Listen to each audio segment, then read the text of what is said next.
को कल की पहली क्लास आपने देखी, हो सकता है आपके समझ में आई हो। ठीक है, वैसे मैंने अपना बेस्ट देने का प्रयास किया था।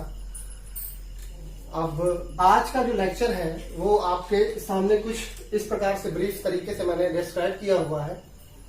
आरोही क्रम और अवरोही क्रम, स्थानीय मान, अंकित मान, योगात्मक प्रतिलोम, और इसी के साथ मुझे और भी एक टॉपिक पढ़ाना है, गुणात्मक प्रतिलोम। ठीक है, तो मैं सबसे पहला आज आपको टॉपिक पढ़ाऊंगा। ये बिल्कुल इजी है, बच्चे कभी कभी इस क्वेश्चंस पे भी कंफ्यूज्ड हो जाते हैं कि आरोही अवरोही में क्या डिफरेंस है। वो आरोही को अवरोही समझ लेते हैं और अवरोही को आरोही समझ बैठते हैं। ठीक है, तो आइए चलते हैं, इसी को हम टॉपिक को समझते हैं। ठीक है भैया,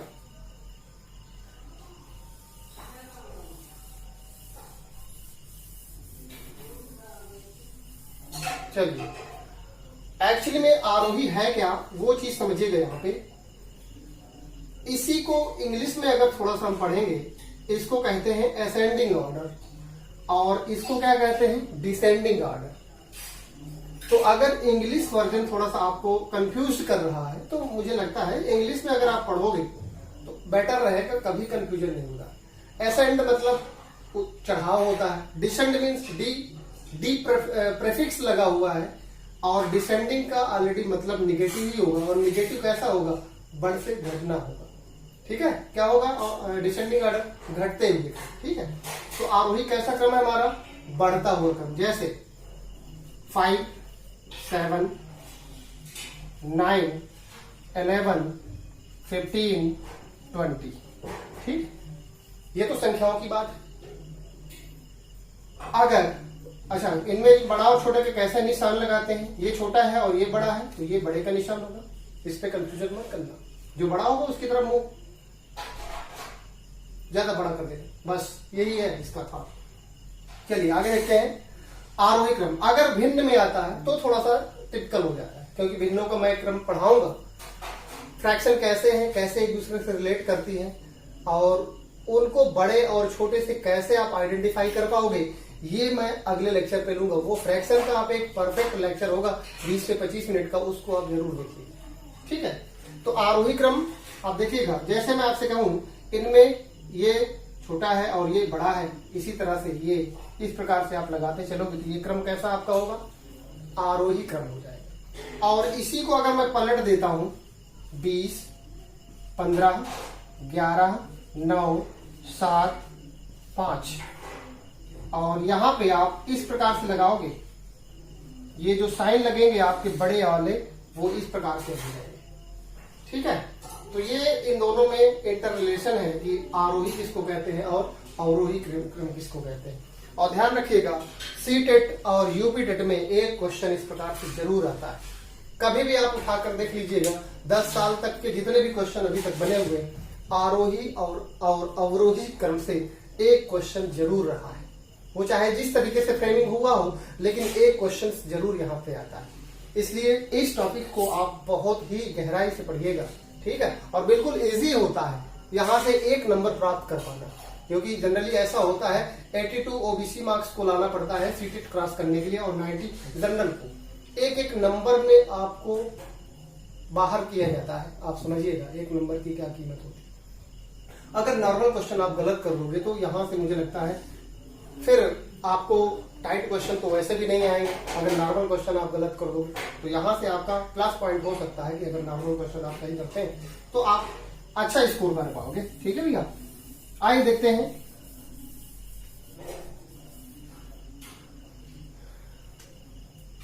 भिन्नों के क्रम में देखते हैं, जैसे 3/4 है, 7/8,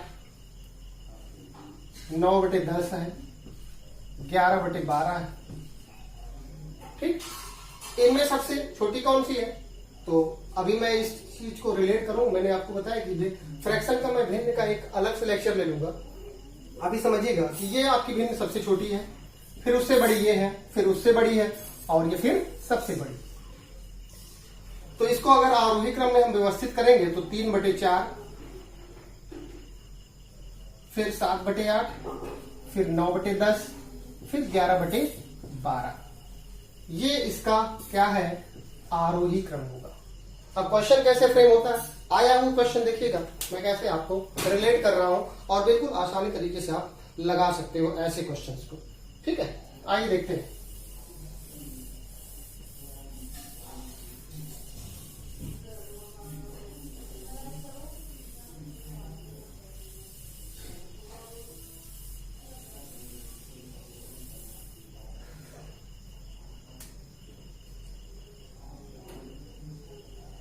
क्वेश्चन इस प्रकार से आएगा, निम्न में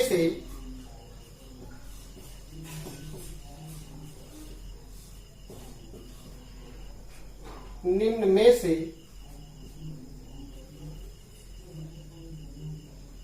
कौन सा आरोही क्रम है। पहला ऑप्शन है आपका 3/4, 5/6, 7/8, 11/12,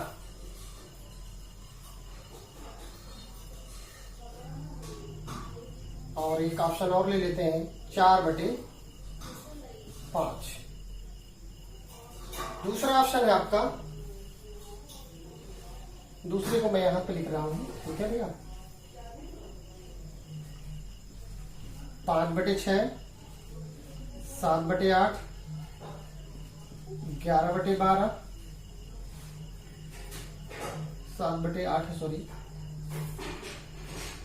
4/5 और एक है 3/4।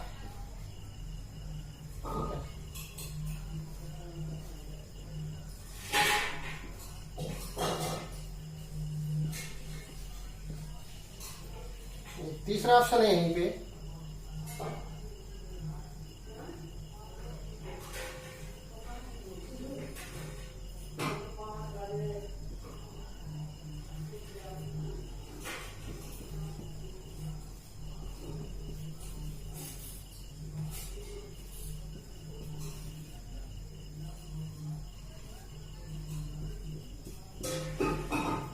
और एक लास्ट ऑप्शन है चौथा, नन ऑफ दीज। ठीक है, कैसे आइडेंटिफाई करोगे, बिल्कुल आसान तरीका है समझने का। ठीक है, तो यहां पे आप देखोगे, जनरली मैं एक क्लू आपको बताता हूं, ऐसे भिन्न जिसका आंकिक मान सबसे छोटा है और अंश और हर का जो डिफरेंस है समान है। ठीक है, आंकिक मान सबसे छोटा है और अंश और हर सभी में देख रहे हो, अंश और हर का जो अंतर है वो क्या है, एक ही है। तो इस प्रकार की भिन्न में जो भिन्न का आंकिक मान सबसे छोटा होगा वह भिन्न सबसे छोटी होगी, और जिस भिन्न का संख्यात्मक मान सबसे बड़ा होगा वह भिन्न सबसे बड़ी होगा। तो हमको कौन सा ऑप्शन दिख रहा है, यहाँ पे 3/4 तो ठीक है, सबसे छोटी है। 5/6 है क्या, इससे भी छोटी हमारी कौन सी, 4/5। क्लियर मेरी बात। फिर यहाँ पे देखते हैं तो ये क्रम हमारा गलत होता है, तो ये ऑप्शन हमारा क्रॉस हो जाता है। नहीं, यहाँ पे हमारी सबसे छोटी हमने देख लिया है, 3/4 है, तो ये भिन्न भी हमारी लास्ट में नहीं आएगी, पहले आनी चाहिए। अगर इस क्रम को देखते हो आप तो 3/4, 4/5, 5/6, 7/8 और 11/12 यह एक पर्टिकुलर सीक्वेंस है जो आरोही क्रम को दिखा रहा है। ठीक है भैया, तो इस प्रकार से आपको क्वेश्चन आते हैं, तो आप देखिए कितना आसानी तरीके से आप कैसे आप आइडेंटिफाई कर पाओगे और एक नंबर आप गेट कर सकते हो। ठीक है, क्योंकि कंपटीशन बहुत ज्यादा है और एक एक नंबर पर काफी ज्यादा फाइट चलती है। ठीक है, ठीक है, हटा देंगे आरोही और अवरोही क्रम से हम आगे और चलते हैं थोड़ा सा।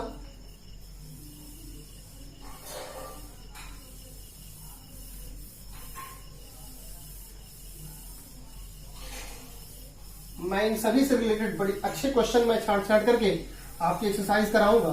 ठीक है, क्वेश्चंस रहेंगे, उसके ऑप्शंस रहेंगे। थोड़ा सा ये लेक्चर हमारे कंप्लीट हो जाए नंबर सिस्टम का, तो इस नंबर सिस्टम से ही रिलेटेड जितने भी क्वेश्चन अभी तक बने हुए हैं मैं उनको छाट रहा हूं, वो आपको यहाँ पे मैं दिखाऊंगा कैसे सिर्फ लगाते हैं, किस प्रकार से आप जल्दी ऑप्शन पिक करते हो। ठीक है, टाइम नहीं लेना है क्योंकि हमारे पास बिल्कुल लिमिटेड टाइम रहेगा। ठीक है, चलिए अगला है आपका टॉपिक स्थानीय मान। ध्यान दीजिएगा, क्या नाम है? स्थानीय मान तथा अंकित मान, दोनों समझिएगा। इसको प्लेस वैल्यू बोलते हैं और ये है आपका फेज वैल्यू।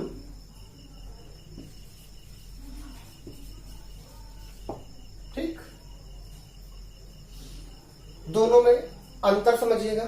ठीक है, स्थानीय मान जैसे 4, 3, 7, 8, 9, 0। अगर मैं आपसे कहूं कि 8 का स्थानीय मान क्या है, आप छोटी कक्षाओं में पढ़े हैं, बिल्कुल आसान टॉपिक है। तो 8 के बाद जितनी संख्याएं होती हैं उतने ही हम 0 इसी पर ऐड कर देते हैं। तो कितना हो जाएगा 8 का स्थानीय मान? 800। बिल्कुल। 3 का स्थानीय मान जरा बताएं। 3 है, कितनी संख्या है? 1, 2, 3, 4। कितना हो जाएगा? 3000। ये आपके कुछ क्वेश्चंस हैं। ठीक है, इस तरह से आपको हैंडल करना है। अगर मैं आपसे कहूं कि 8 का स्थानीय मान तथा अंकित मान दोनों ज्ञात करिए, तो कैसे आप बताओगे? 8 का स्थानीय मान तो इसी प्रकार से रहेगा, लेकिन जो अंकित मान होता है उसको हमेशा वही संख्या होती है। 8 का अंकित मान क्या होगा? वही संख्या होगी। कोई भी संख्या हो, किसी भी पोजीशन पर हो, चाहे इकाई अंक पर हो, चाहे दहाई, चाहे सैकड़े, किसी भी स्थान पर हो, हमेशा उसका अंकित मान वही संख्या होती है। ध्यान रखिएगा। ओ जी, ठीक है भैया। इसी प्रकार अगर मैं आपसे कहूं 8 के स्थानीय मान और अंकित मान दोनों का अंतर बताइए जरा। तो हमने यहां से क्या निकाला था अभी? 8 का स्थानीय मान कितना निकाला था? 800। और अंकित मान 8। इन दोनों का जब अंतर निकालोगे तो कितना आएगा? तो 2 आएगा। यहाँ पे 9, फिर 7। तो ये हमारा क्वेश्चन है जिसका आंसर 792। और इस तरह के क्वेश्चन आपके एग्जाम पे आए हुए थे। ठीक है, तो आप बिल्कुल ध्यानपूर्वक ऐसे क्वेश्चंस लगाओगे। ठीक है, फेज वैल्यू जैसा नाम से ही पता, जैसा फेज दिख रहा है वैसा ही उसका नाम, वैसा उसका मान भी होगा। और ध्यान रखिए, क्वेश्चन पूछा हुआ कैसा कि ऐसी कौन सी संख्या है जिसका स्थानीय मान तथा अंकित मान हमेशा वही संख्या होगी, या स्थानीय मान और अंकित मान हमेशा बराबर होता है। ठीक है, हाँ बिल्कुल। आप इस क्वेश्चन को जरूर नोट करिएगा। और ये क्वेश्चन कैसे आया है? ऑप्शंस के रूप में आया है, ध्यान दीजिएगा।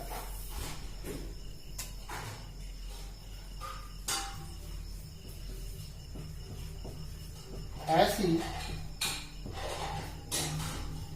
कौन सी संख्या है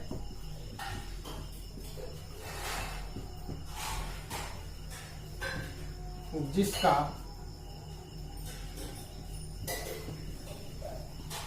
स्थानीय मान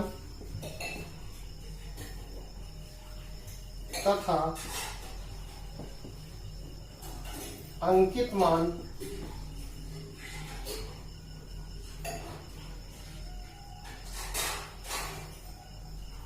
बदलता नहीं है? कई प्रकार से हम क्वेश्चन को फ्रेम कर सकते हैं। बदलता नहीं है, इसी को हम लिख सकते हैं समान है। ठीक है, ऑप्शन जरा देखिएगा। पहला ऑप्शन 1, दूसरा 2, तीसरा √2, चौथा 0। ठीक, समझ चुके मुझे लगता है शायद। तो 0 ऐसी संख्या है जिसका स्थानीय मान और अंकित मान हमेशा क्या रहता है? वही रहता है, हमेशा कभी चेंज नहीं होता, चाहे जिस स्थान पर आप देखो। तो आपका आंसर कौन सा हो जाएगा? 0। बिल्कुल आया हुआ क्वेश्चन है आपका।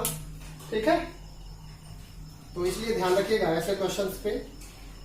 चले आगे चले हम लोग। ओके, ठीक है, कैसे होगा वो समझिएगा, कैसे नहीं बदलता है वो भी आप देखिएगा। बिल्कुल हमको डाउट लेते हुए नहीं चलना है, हम हर एक चीज का आपको सोल्यूशन देते हुए चलेंगे। ठीक है, अब मैं एक संख्या दे रहा हूं, उसमें हम 0 के स्थानीय मान और अंकित मान दोनों पर चर्चा करते हैं। 7, 9, 8, 0, 2। एक और संख्या दे रहा हूं 78300। ठीक है, अगर आप पहली संख्या में अगर आप देखते हैं तो स्थानीय मान यहां पे कितना आएगा इसका 0। ठीक, यहां पे भी इकाई और दहाई दोनों स्थान पर इसके जो स्थानीय मान और अंकित मान दोनों क्या होंगे यहाँ पे 0। क्या जैसे आप दोनों तरीके से आप फाइंड कर सकते हैं, चाहे स्थानीय मान और अंकित मान, और कौन सी संख्या है वो 0। ठीक है भैया, आगे चलते हैं हम लोग। ठीक है, आज बिल्कुल छोटे छोटे लेक्चर लेके आया हूँ और बिल्कुल ध्यान से देखिएगा, आपके समझ में आएगा पूरी तरह से वीडियो। ठीक है, और एक चीज और भी आपसे कहनी है, थोड़ा सा आप जब भी चैनल को देखें तो एक बार सब्सक्रिप्शन जरूर कर दें, क्योंकि हम चाह रहे हैं कि आपको ऑनलाइन क्लास दें, और ये ऑनलाइन क्लास तब तक नहीं दे सकते जब तक हमारे 1000 सब्सक्राइबर्स नहीं हो जाते, क्योंकि ऐसा फाउंडेशन ही है चैनल्स पे। ठीक है, तो इस चीज को आप जरूर ध्यान दीजिएगा। ठीक है, ऐसा हमारा कोई वो नहीं है कि हमारा इस पे बेनिफिट है। ठीक है, ये आपके बेनिफिट के लिए ही मैं कह रहा हूँ, क्योंकि जब तक हम 1000 सब्सक्राइबर्स नहीं देंगे तब तक हम ऑनलाइन क्लास नहीं दे सकते। क्लियर नहीं मेरी बात? ठीक है, तो आप सभी से रिक्वेस्ट है तो थोड़ा सा इस पर जरूर आप ध्यान दीजिएगा। ठीक है, आज वैसे भी मैंने दोनों गर्ल्स और बॉयज ग्रुप में ये मैसेज सेंड कर दिया है, तो थोड़ा सा आप इसको सीरियसली लीजिएगा, और जितने भी मैंने आपसे मिनिमम के लिए पूछा है 5 सब्सक्राइबर्स दिए हैं, उसको थोड़ा सा आप जरूर करिएगा। ठीक है भैया, ओके। फिर क्योंकि मैं चाह रहा हूँ कि आपको सभी को हर सब्जेक्ट की क्लास मिल सके। ठीक है, क्योंकि अभी लॉकडाउन पता नहीं कितने दिन चलेगा, क्योंकि ऐसी महामारी चल रही है, वैश्विक महामारी चल रही है, जिस पर किसी का बस नहीं चल रहा। ठीक है, तो ये चीज आप जरूर ध्यान दीजिएगा। स्टे होम, सभी लोग घर ही पर रहें, थोड़ा सा गवर्नमेंट का इसलिए सभी लोग सपोर्ट करें। ठीक है, क्योंकि हमारी गवर्नमेंट बहुत ही सिंसियर हो चुकी है इस केस को हैंडल करने के लिए, लेकिन कहते नहीं change is the law of nature, बदलाव प्रकृति का एक बहुत बड़ा नियम है। आप कितना भी खराब करोगे, प्रकृति कहीं ना कहीं एडजस्ट जरूर करेगी। ठीक है, चलते हैं। इसी में आपका अगला टॉपिक है योगात्मक प्रतिलोम। कौन सा है? योगात्मक प्रतिलोम, और इसी को हम कहते हैं, एक नाम और भी है इसका, योज्य प्रतिलोम। क्या बच्चों? योज्य प्रतिलोम। चलिए देखते हैं ये योगात्मक प्रतिलोम है क्या एक्चुअली में, इसके बारे में समझिएगा। ठीक है, क्वेश्चन कैसे आता है, आपसे पूछा जाएगा कि 5 का योगात्मक प्रतिलोम क्या है, या -23 का योगात्मक प्रतिलोम क्या है, या -8 को अगर इस प्रकार से लिखूंगा तो इसका योगात्मक प्रतिलोम क्या है। तो ध्यान रखिएगा, योगात्मक प्रतिलोम किसी भी संख्या का हमेशा नेगेटिव रूप होता है। ठीक है, वही उसका योगात्मक प्रतिलोम होता है। जैसे 5 है और इसमें अगर -5 से मैं इसको जोड़ दूं या घटा दूं, या ये कहूं कि 5 में क्या जोड़ दूं कि आंसर मुझे 0 प्राप्त हो जाए। ठीक है, दूसरे शब्दों में हम ये भी कह सकते हैं कि संख्या और उसका योगात्मक प्रतिलोम मिलकर क्या बनाते हैं, 0 का निर्माण करेंगे। ठीक है, जैसे 5 + x = 0। 5 को मैं उधर ले रहा हूं, पक्षांतर कर रहा हूं, x = क्या हो जाएगा, -5, और ये x = -5 क्या है आपके लिए, यह योगात्मक प्रतिलोम है किसी भी इस संख्या का, किसका, 5। ठीक है, तो देख रहे हैं आप, यहाँ पे प्लस था और यहाँ पे क्या आया, माइनस। बस यही ध्यान रखना, ये तरीका है जैसे मैंने आपको किया कि कोई भी संख्या अगर पॉजिटिव हो तो उसका योगात्मक प्रतिलोम क्या हो जाएगा, नेगेटिव। हमेशा ध्यान रखिएगा। जैसे 23 है, इसका मुझे योगात्मक प्रतिलोम अगर निकालना है तो मैं इस प्रकार से लिखूंगा, x को इधर ही रखूंगा, अगर उधर ले जाऊंगा तो क्या हो जाएगा, 23 पॉजिटिव में हो जाएगा।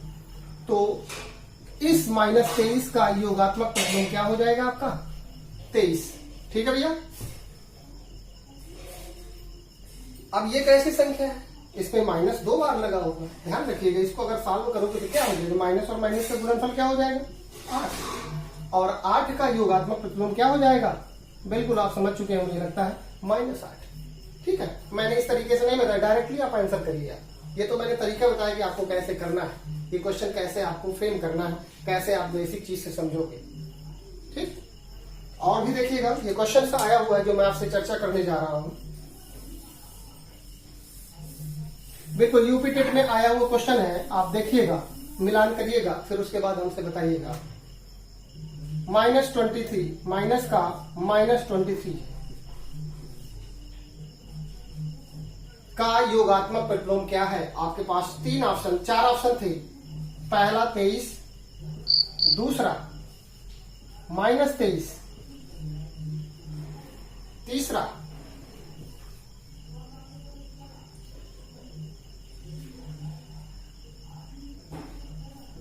+-23, चौथा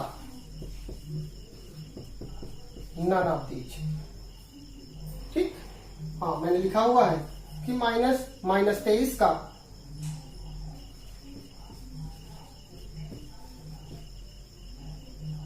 योगात्मक प्रतिलोम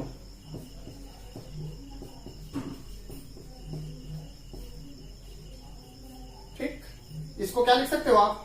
23, और 23 कैसा नंबर है? Positive number. इसका योगात्मक प्रतिलोम क्या होगा? -23। बिल्कुल बी ऑप्शन, 2 नंबर आपका, बी नंबर आपका ऑप्शन। देखिए कितना आसान है, लेकिन ये छोटे छोटे ऐसे कुछ मैथमेटिक्स फार्मूले हैं जो नंबर सिस्टम की बैकबोन बने हुए। ठीक है, इनको अगर आप आसानी से समझ लोगे तो मुझे लगता है कैलकुलेशन में आपको आसानी हो जाएगी। बिल्कुल छोटे लेवल से है आप, अगर आप 4-5 की बुक भी देखोगे तो उसमें ये सब चीजें सीखने के लिए मिल जाती है। ठीक, चलिए आगे चलते हैं।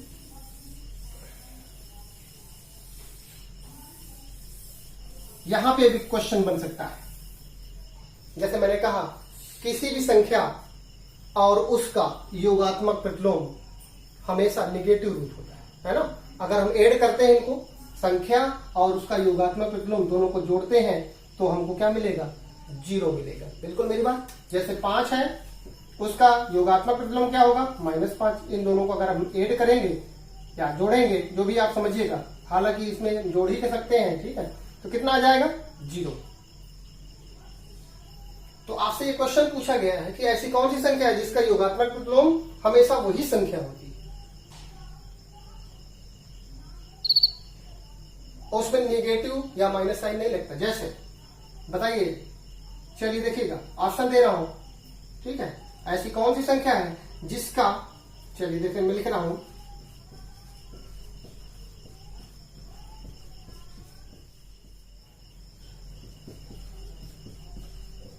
जिसका योगात्मक प्रतिलोम वही होता है, वही संख्या होती है।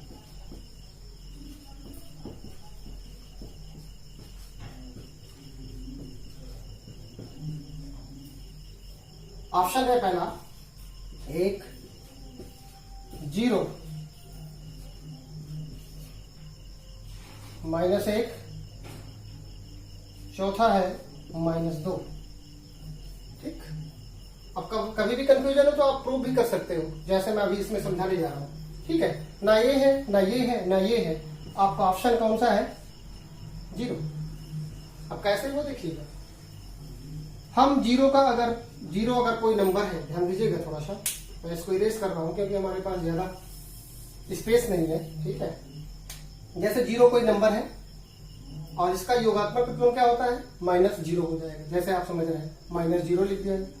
अगर इसको आप संख्या में घटाओगे तो क्या मिलेगा आपको? 0 ही मिलेगा। इसका मतलब संख्या और उसका योगात्मक प्रतिलोम और उन दोनों का सम हमेशा क्या होता है? वही संख्या होती है। ध्यान रखिएगा, आया वो क्वेश्चन है, कथन और कारण में पूछा जा चुका है। ठीक है, सीटेट इस तरह के संभावित क्वेश्चंस जरूर देखती रहती है। ठीक है, तो मैथमेटिक्स में पेडागोजी के रूप में या सवाल के क्वेश्चंस के रूप में जरूर फ्रेम करता रहता है। तो बिल्कुल आप देखिएगा ध्यान देकर। ठीक है, चलिए हम आगे चलते हैं। योगात्मक प्रतिलोम के बाद हम अगला टॉपिक कवर करेंगे। इसी में गुणात्मक प्रतिलोम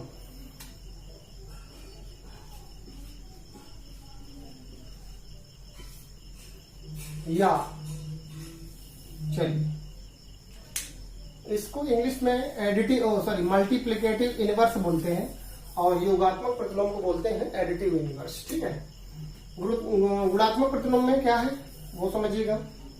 कोई संख्या और उसका गुणात्मक प्रतिलोम का जो गुणनफल होता है हमेशा क्या होता है, 1 होता है।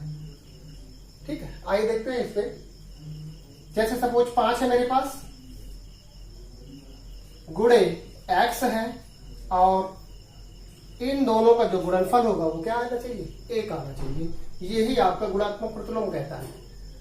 तो x और इसको अगर मैं इस तरह से सॉल्व करूंगा इक्वेशन, तो मेरे पास आंसर स्वरूप क्या मिल जाएगा, 1/5, जो 5 का गुणात्मक प्रतिलोम है। ठीक है, इसी प्रकार जैसे -3 का गुणात्मक प्रतिलोम आपको ज्ञात करना है, तो क्या करोगे आप, इसका गुणे नहीं पता है आप, लेकिन इनका जो गुणनफल होता है वो क्या है, 1 होता है। ध्यान रखिएगा, संख्या और उसका गुणात्मक प्रतिलोम का जो गुणनफल होगा वो कितना होगा, 1 होगा। ठीक मेरी बात। चलिए x बराबर क्या हो जाएगा, -1/3। ये नेगेटिव संख्या का मैंने निकाला हुआ है। अब एक फ्रैक्शंस के रूप में संख्या मिलने रहा हूं, उसको भी आप समझिएगा।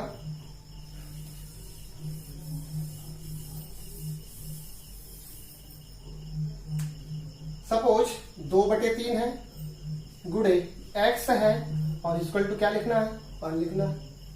तो x बराबर क्या हो जाएगा, 3/2। अगर आप इसको सॉल्व करते हो तो आपको x का डेटा मिलेगा 3/2। ठीक है, जो कि 2/3 का गुणात्मक प्रतिलोम है। इसी को दूसरा शब्द ये भी कहते हैं व्युत्क्रम। बिल्कुल, मुझे थोड़ा सा भूल रहा था, व्युत्क्रम, इसी को हम व्युत्क्रम भी कहते हैं। तो कभी ये मत समझिएगा कि गुणात्मक प्रतिलोम क्या है या व्युत्क्रम क्या है, दोनों ही एक ही चीजें हैं। ठीक है, दोनों को आपको समझना है। ये अगर इसमें माइनस लगा देता हूं तो यहां भी तो माइनस आ जाएगा। ठीक, अच्छा प्रूफ कैसे करेंगे देखते हैं। -2/3 गुणे माइनस का 3/2। ध्यान दीजिएगा, अगर इनको आप कैंसिल आउट करोगे तो इस प्रकार से माइनस माइनस का तो प्लस हो जाएगा। ठीक है, हो जाएगा और आपको मिलेगा कितना, 1 मिलेगा, और यही आपका आंसर है। तो क्वेश्चन इस प्रकार से फ्रेम हुआ है कि संख्या और उसका गुणात्मक प्रतिलोम हमेशा क्या होगा, का जो गुणनफल होगा वो क्या होगा, 1 होगा। ठीक है, देखिए और भी आपको आपसे कहनी थी कि मैं सोच रहा हूं कि सीटेट और एमपीटेट के लिए जो आने वाला एग्जाम है आपका, उसके लिए मैं पेडागोजी इस बार आपको पढ़ाने का प्रयास करूंगा। ठीक है, तो थोड़ा सा आपका सपोर्ट चाहिए, क्योंकि हम ये क्लास डेली तो नहीं दे पाएंगे, लेकिन 1-2 दिन के अंतराल पर दे सकते हैं। तो हर बार की तरह जो सब्जेक्ट टीचर रहेंगे वो ग्रामर पोर्शन आपको देखेंगे। ठीक है, और इस बार मैं पेडागोजी मैथ्स की तो पढ़ाऊंगा ही, अदर सब्जेक्ट की भी पेडागोजी मैं आपको पढ़ाऊंगा। जैसे आपका साइको में है, कुछ जो आए हुए क्वेश्चन है उन्हीं को ही डिस्कशन करूंगा। डायरेक्ट हम लोग जो करेंगे क्वेश्चन को, और उसके बाद 4 ऑप्शंस रहेंगे। ठीक है, उस पे आपको सिर्फ पेन और पेपर लेकर के इस वीडियो के माध्यम से आपको ये देखना है कि कितने क्वेश्चन आप सॉल्व कर पाएंगे। 15 से 20 क्वेश्चन रहेंगे, उन्हीं को आपको लगाना होगा। ठीक है, तो जैसा होगा कि हम आपको अगले वीडियो के माध्यम से ये जानकारी देंगे। ठीक है, आज के लिए थैंक यू। ओके।